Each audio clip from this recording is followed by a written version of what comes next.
Three, two, one, here we go. Hello, everyone. I'm Brian the Rain Man Lucas. Welcome to Rain Man's Take, observations on the world we live in. We're going to take a deeper dive into topics of interest to me, including politics, current events, history, popular culture, and social issues. You'll find the diversity of topics refreshing. In our clickbait, soundbite society, you rarely get the whole story.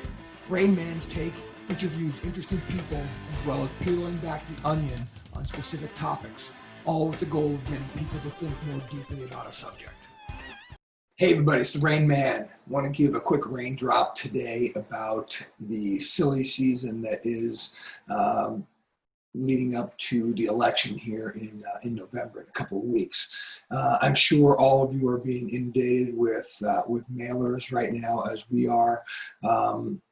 We're watching the same commercials on television together, and it just seems like the commercials are just crazy. And in particular, two I'm going to discuss today really caught my attention recently as being pretty far-fetched. And I felt like I needed to get a little bit deeper into the weeds on both of these topics. Both are Biden commercials. The first one was, I've seen it a couple times with two different veterans, but veterans basically talking about how Biden's good for the military and how Trump basically called the military suckers and losers, war dead suckers and losers. And that I've seen those commercials a few times. And then the other one was the bar owner of the Blind Pig in Michigan, talking about how Trump's COVID response is destroying his business, and he's worried that his bar isn't going to make it through. And so I wanted to just comment and kind of give my take on both of those commercials, because I think this is important, especially with the military one. Obviously, me being a veteran myself, friends who are still in the military, friends who have worked in D.C. as military officers. My first impression of those two commercials from the Biden campaign was, damn, those are pretty powerful commercials, campaign ads, excuse me. And only because it's just pulling right at your heartstrings. And if you are in the military, you know anybody who was in the military, and worse, if you know somebody that was killed in the military while serving, then these are pretty hard-hitting campaign commercials against Trump. The only problem is it's all based on completely debunked information. I mean, that's what really bothers me about these, is that it is out there for anybody who just wants to Google it, that comment that Trump made has been completely debunked as false. And so I wanted to just kind of read through a couple of went online, did some research, and came up with some things that I think you should be aware of regarding that particular commercial and that particular quote from Trump. Things that you do need to be aware of as you watch those things, because it is not what it seems. And as a matter of fact, it's patently false.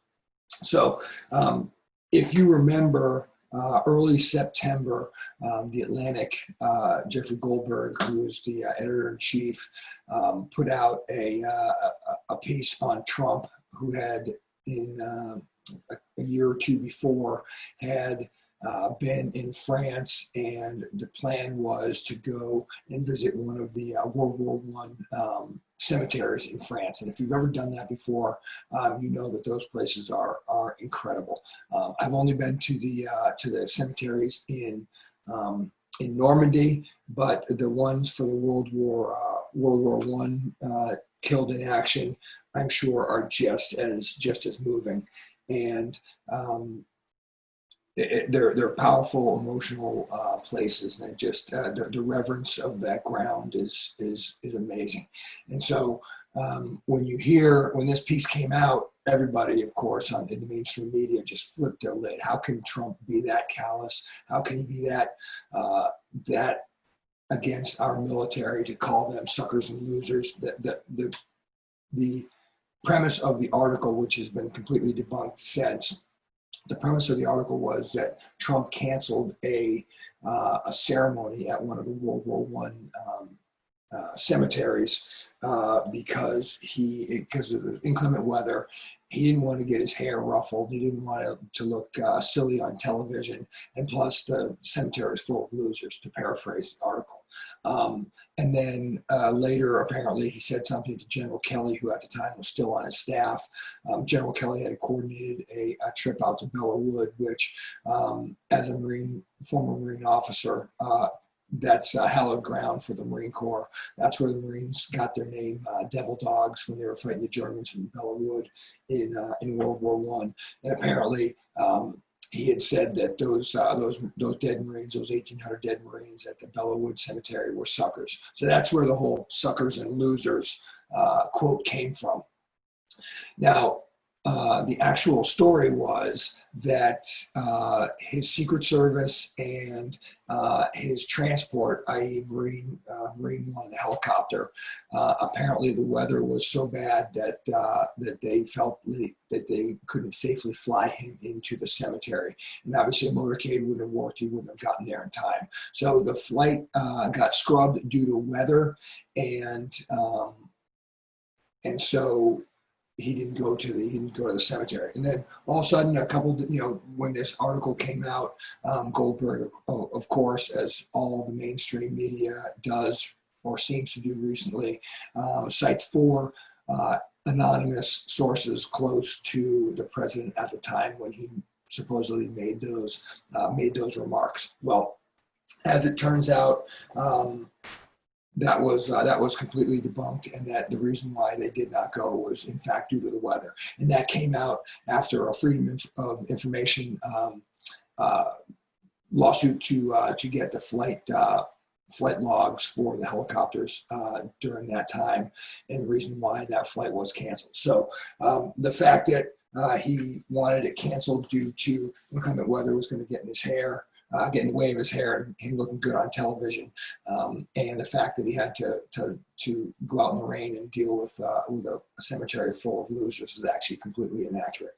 And what's even more amazing is when that article came out early in September, I think September 6th, somewhere around there, within a week it had been thoroughly debunked. Obviously, the mainstream media ran with it for 4 or 5 days. That dominated the news cycle up until the point where 20 official administration participants of that trip came out and absolutely debunked it, absolutely said unequivocally that Trump never said that never happened. And even John Bolton, who shortly thereafter, or just right before this article came out, had come out with his tell-all book about his experiences in the Trump administration.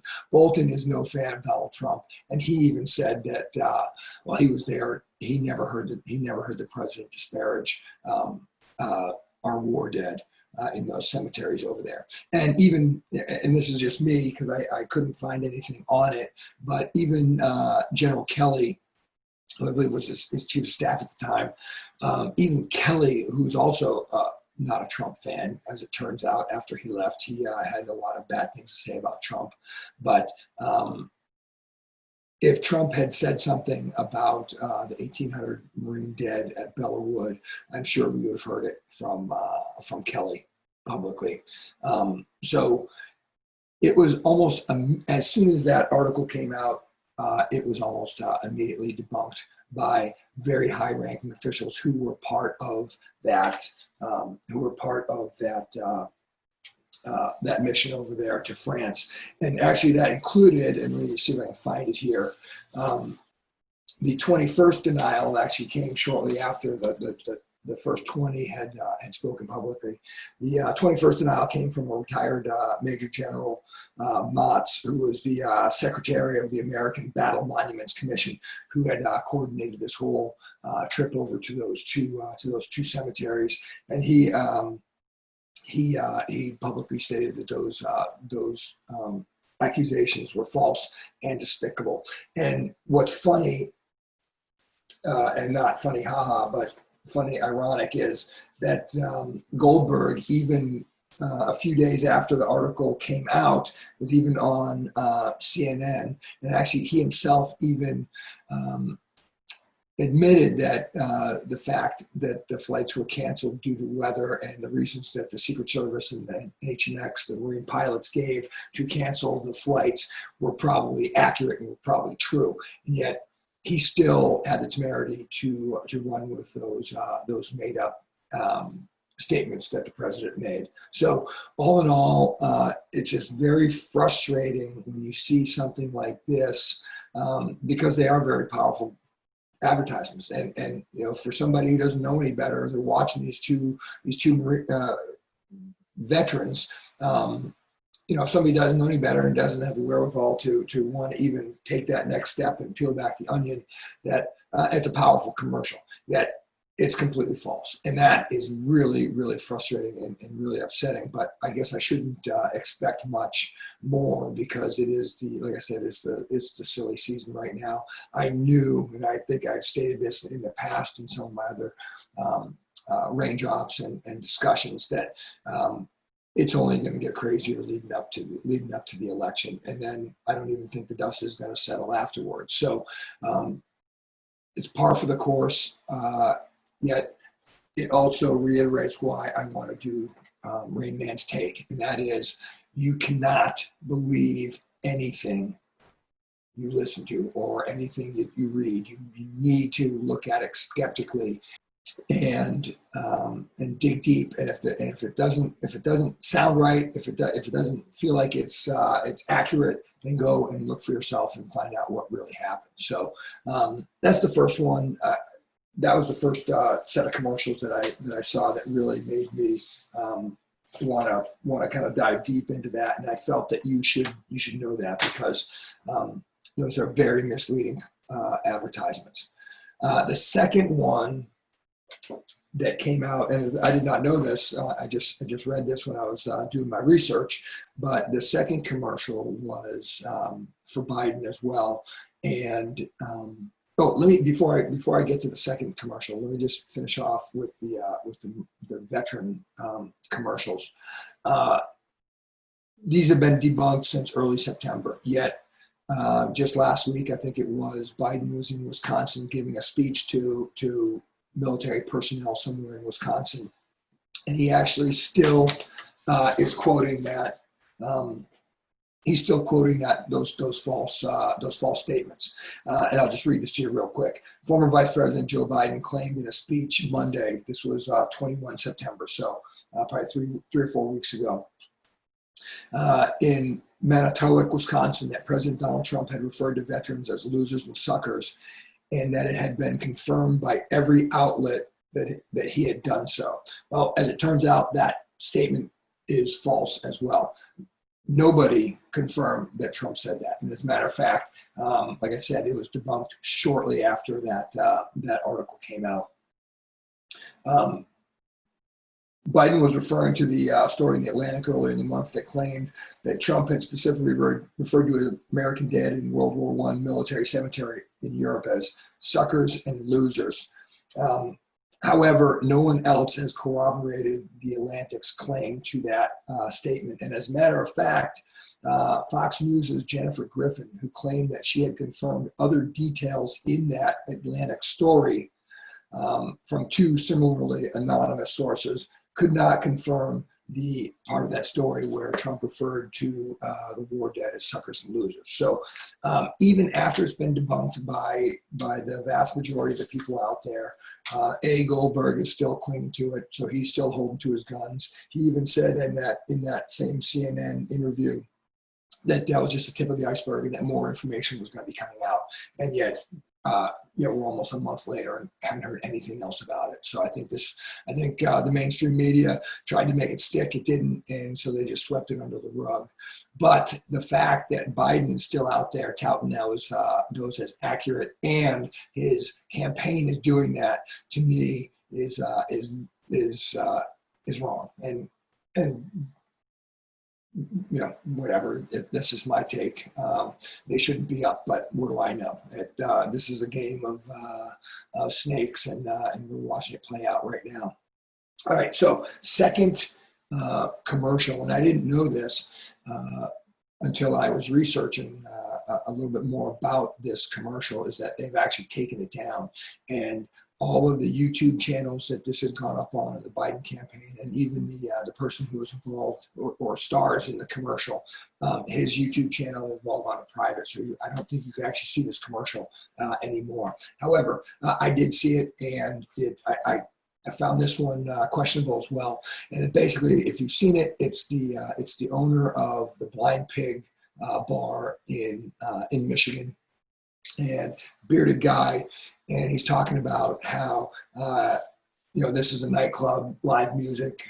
Back in the heyday, the Blind Pig was always crowded. It was great. Now it's just an empty room, and he's not sure if they're going to survive as a bar nightclub due to President Trump's COVID response.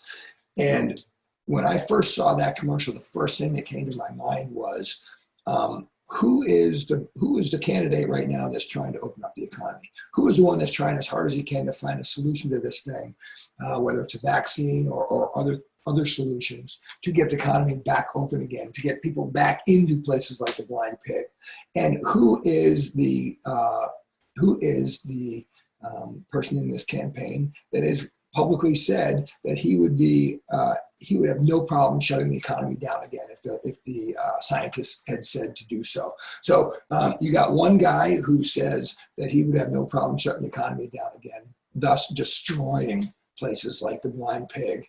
And then you have the other guy who's fighting as hard as he can to reopen them.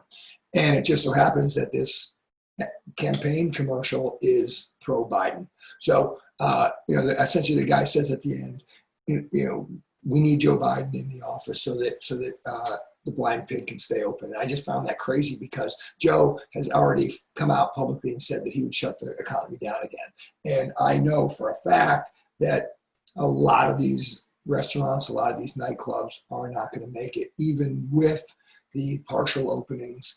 And what's even crazier is this is in Michigan, Democratic state, New York, California, all Democratic states. They have the strictest policies for restaurants and clubs and bars. And so I found it just weird that this guy was promoting Biden almost as if he was promoting his own business's self-destruction. And then because I'm interested in this, and this is what the basis of Rain Man Take is all about, I dig a little deeper. And guess what? The bar owner, yes, in fact, he was a part owner in the bar, the Blind Pig. However, he is a angel investor for high-tech companies in Michigan. So the guy apparently has got a lot of money. He's made a lot of money, inherited money, and then started investing in tech companies, which is awesome. I'm all for that. So this guy's got a lot of money. So he's going to be fine even if the Blind Pig goes out. And he just also happens to be a pro-Biden and pro-lockdown guy. So I find it just strange that the campaign would use somebody like that in his position that could be easily fact-checked and to get across a point about Trump's response to COVID and how they think that Biden would be better for the economy during a COVID type situation. And then just throw some more craziness onto it. California Democratic Representative Eric Swalwell, who lasted, I think, one round in the Democratic presidential campaign primary, he thought that commercial was one of the best ones he's seen, easily the best one of 2020. So it's when you dig down below the surface, you realize just how crazy it is, and they just don't make any sense. And then you realize that it's just a complete hack job. And obviously they realized it too. They must have gotten a ton of backlash from that because they've taken that commercial down. So again, I'm not naive enough to think that both sides aren't doing it. As everybody knows, I am a Trump supporter. However, those two commercials from the Biden campaign really perked up my interest.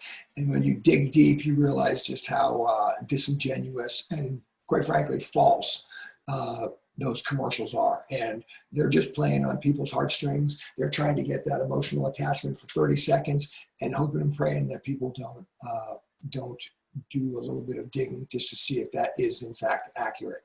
And once they do, they realize that it's all just political bullshit. And the fact that Biden's out there still quoting those inaccurate quotes is troubling in and of itself. But like Goebbels and the Nazis said in the 30s, in terms of a lie, the only way to make a lie real is make it big enough and bold enough, and then repeat it as much as you can, and eventually the people are just going to accept it as truth. So they seem to be doing that with a lot of inaccurate information about Trump, and hopefully you guys are out there doing your due diligence. Again, I don't care if you're on the right or left. I don't care who you're going to vote for. All I care about is that you're seeing both sides of the story and you're getting as much information as you can so that you can make those informed decisions, and so that you can be skeptical of what we're being fed by our mainstream media. So just a quick raindrop, my take on two of the campaign commercials that I've seen so far that really kind of caught my attention, that I felt like I had to dig into. So that is it for right now. And keep an eye out for another full-length interview next week. I think you're really going to enjoy it. And until then, this is the Rain Man. Thanks for watching. Thanks for watching Rain Man's Take, Observations on the World We Live In. If you like the content, don't forget to hit the subscribe button below. You can also follow Rain Man's Take on Instagram at Rain Man's Take. Also, check out our website at www.rainmanstakepodcast.com and send your comments to rainmanstake@gmail.com. Keep an eye out for future podcasts, which will be coming out every Thursday at 5 p.m. West Coast time.